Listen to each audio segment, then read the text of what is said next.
Hi all, this is Ron Williams again to talk about my book, Rise and Shine, Anxiety, Depression, and Life Management Tools. I'm here to talk to you about the final edition of a book that was published back in April 7th of 2016. It's kind of grown in leaps and bounds from my original cut that I did, which was published in June 19th of 2014. Okay, I was not planning on doing that at the time when I published the first one. I thought I was 99.9% there, completely done and everything. But it's amazing how I kind of grew and I experienced more. I grew more, and then I wrote some, I edited it, and wrote some more, and I edited it, and then it ended up with my final edition as stated. Okay, and it came out exactly the way it should. Now, I did not have another human being to touch this, no editor, no nothing. I would never have done that for a book like this, no way. But I did have something much bigger than us that I think really helped me write this book. And yes, I think you know what I'm talking about. Involved my section 4. Okay. Now, again, you may want to go back to the other video to see the background of why I wrote this book and where it came from and where I learned from, who I learned from, who I refer to as my angel in the book, because anybody that would save your life is your angel. Okay, I promise you. Just a quick overview is that, again, the majority of the book contains tools and skills we're not born with, we have to learn. A cognitive behavior modification approach. Okay. Repetitive training and stuff where we're not born with, we have to learn how to change negativity to positivity. That is huge, my friends. All right. I need that to save my life. And so I learned from this lady. I pulled all her information from a program, used my own words, by the way, 95% of the time. And I quoted her stuff and put in quotes exactly what I pulled from her word for word into the book. But I added some key pieces on top of what I learned from the lady, especially when we fall on the depressive side of the fence. We're feeling down, lowly. We don't want to talk to anybody. When we cower away in a room, just disappear. And I've been there a number of times. It's scary. The serotonin levels drops down to the ground or below. Very scary thing. And I added some key pieces in self-talk that certainly helped. And also, I added the elements in section 4. Truly help as well to pull out of depression, no question.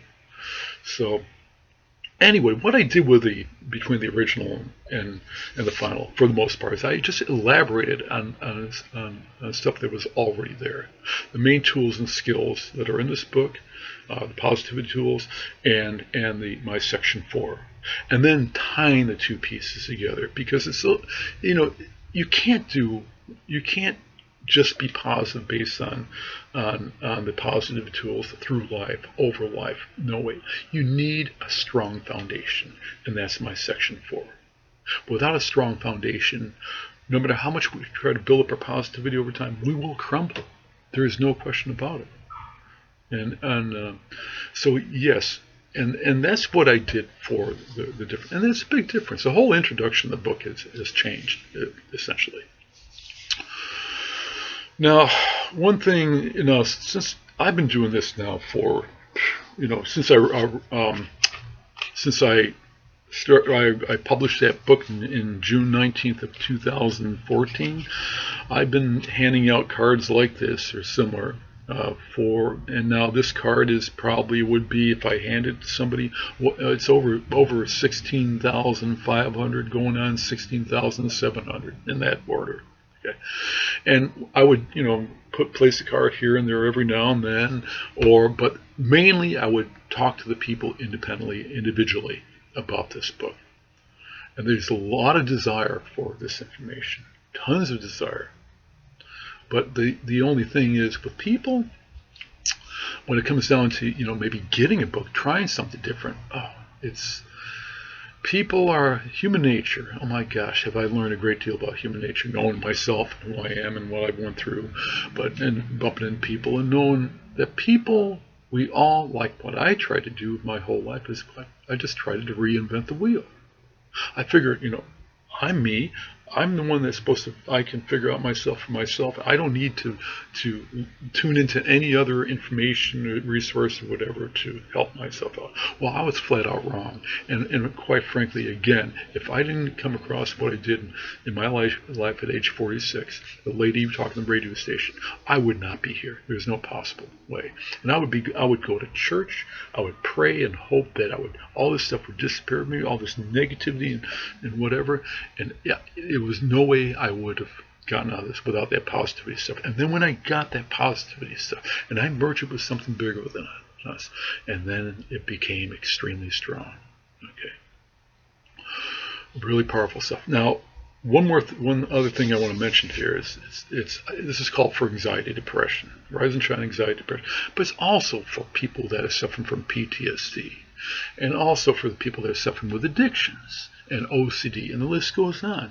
So, because really, bottom line, the only difference between me, you, and the whole world as far as our well-being is concerned is, other than moving our bodies, eating well,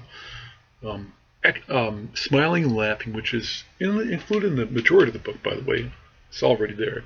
It's our negative thinking way. So if we know how to best drill down to our negative thoughts, the very best way, and deal with all that, and then our sources of our negativity, and deal with all that the very best way, don't you think that is huge? That is huge, my friends. That saved my life. Okay.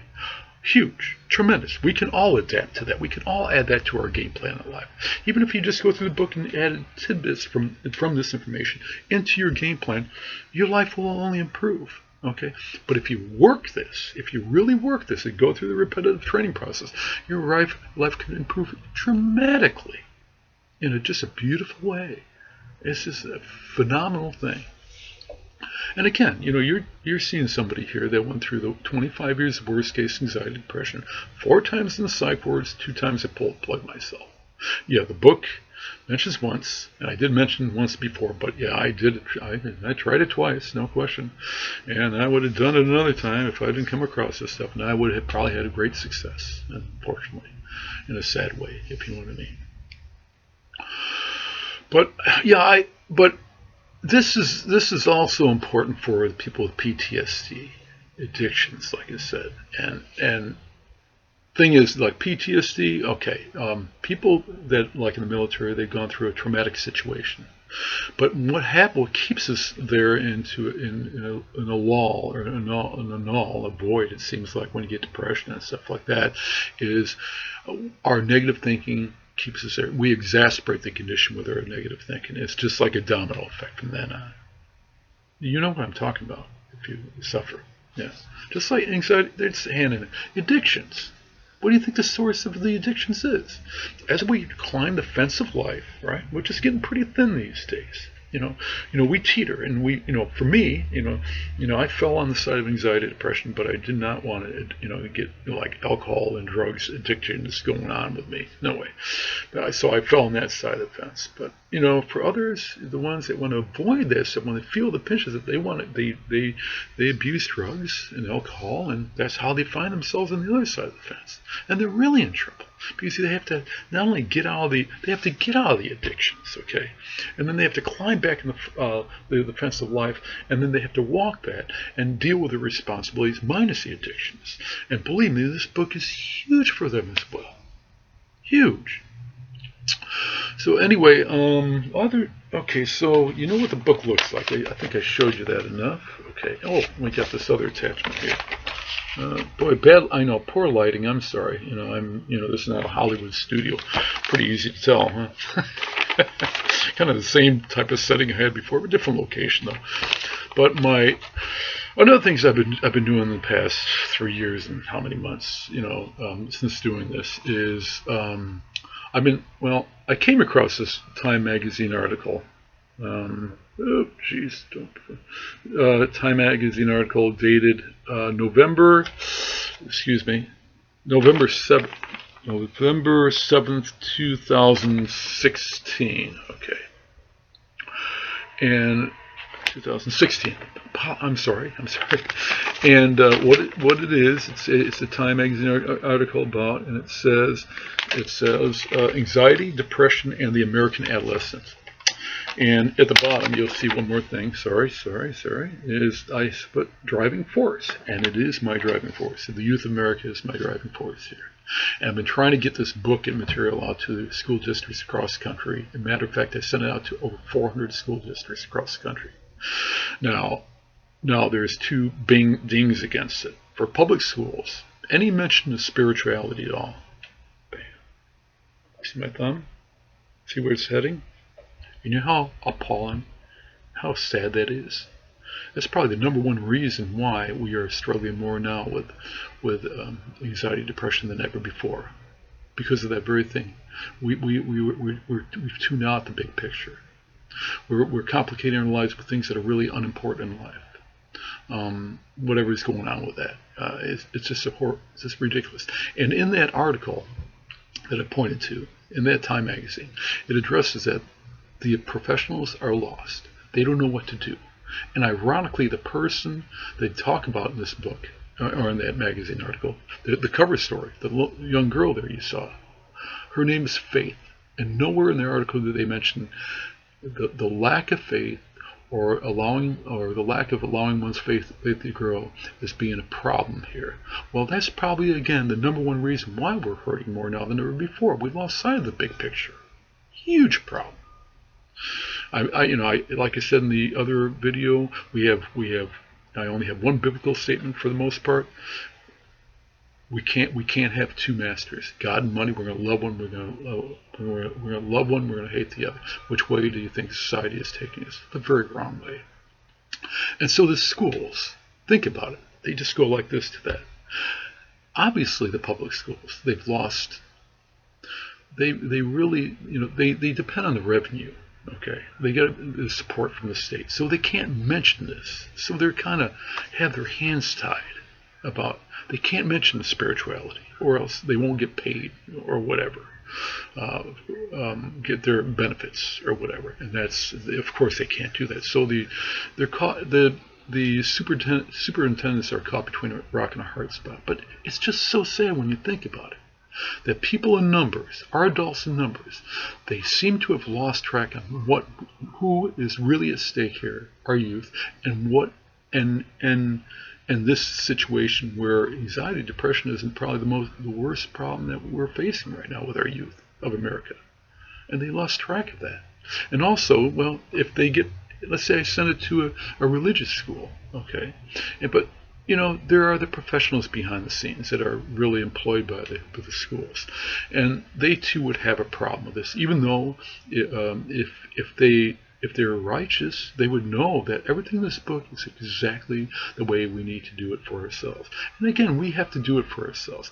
The professional can't tell us what to do or how to do it, really, but they won't. I could play that game extremely well. I would probably be one of the best ones out there.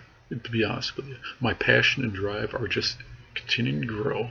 I would care more than anybody for those people coming through the door. And what I would say to them, I could talk to them, and I could talk to you or whatever, and I could tell you maybe I could zero in on a piece of a puzzle that might be bothering you or whatever that you can work on, and I tell you exactly how to do it. But then I would say, you take this book.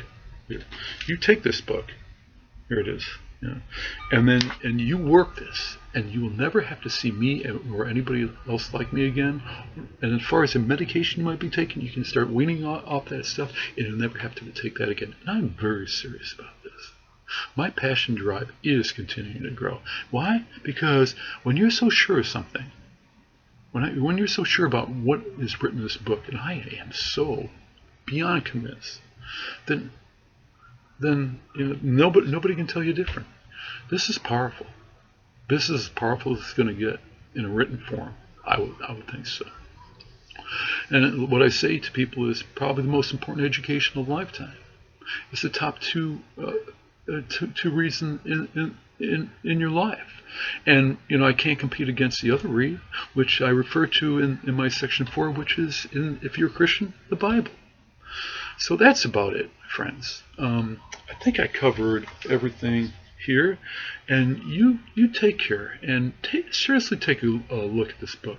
This is so darn important for yourself as we look in the mirror, or for your children, your sons, daughters, what an education flow down would be for them before they go on their own would be huge. Okay? Or somebody you know in your life that might be struggling. Will you take care? Adios, amigos, my friends. Bye.